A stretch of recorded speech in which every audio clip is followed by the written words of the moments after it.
Praise the lord. సహోదరుడు భక్సింగ్ గారి అనుభవములు దేవుడు తనకు బయలుపరిచిన దైవ మర్మములు.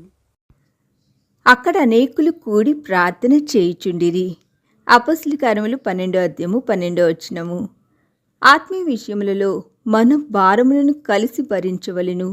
మన భారములను పంచుకొని మనమందరము కలిసి ప్రభువును చేపట్టవలెను. స్వతంత్రముగా పనిచేయవలనను మనసు కలవారే అనేకులు తమ పరిచర్యను ఆశీర్వాదమును పోగొట్టుకొనిరి. దానియేలు తన స్నేహితుల సహాయం కోరెను. దానియేలుకు కలలు వాటి భావములను చెప్పు వరము కలదు.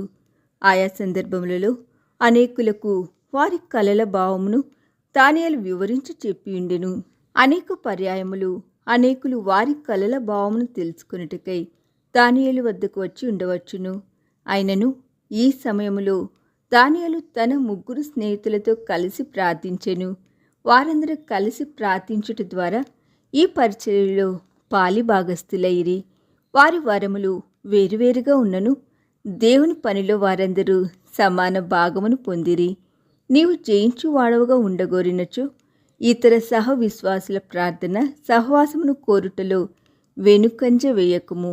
నీ కష్టములు వారితో చెప్పుము. నీ కొరకే ప్రార్థించుమని కోరుము.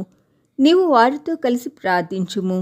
అట్లు చేసిన ఎంత మేలు పొందిదవో నీవు చూడగలవు.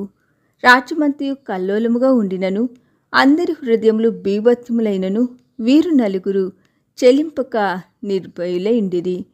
దేవుడు వారిని నశింపచేయుడని విశ్వసించిరి. రాజ్యమంతయు కల్లోలముగా ఉండినను అందరి హృదయములు బీభత్సములైనను వీరు నలుగురు చెలింపక నిర్భయులై ఉండిరి. దేవుడు వారిని నశింప చేయడని విశ్వసించిరి. అట్లే మన జీవితంలో ఎన్ని ఉపద్రవములు ఎదుర్కొనవలసినను చలించరాదు. ప్రభు మనలను కాపాడగలడని నమ్మవలెను. ఈ దినధ్యానము మనందరి ఆత్మీయ జీవితమునకు ఆశీర్వాదకరముగా ఉండునుగాక. ఆమేన్.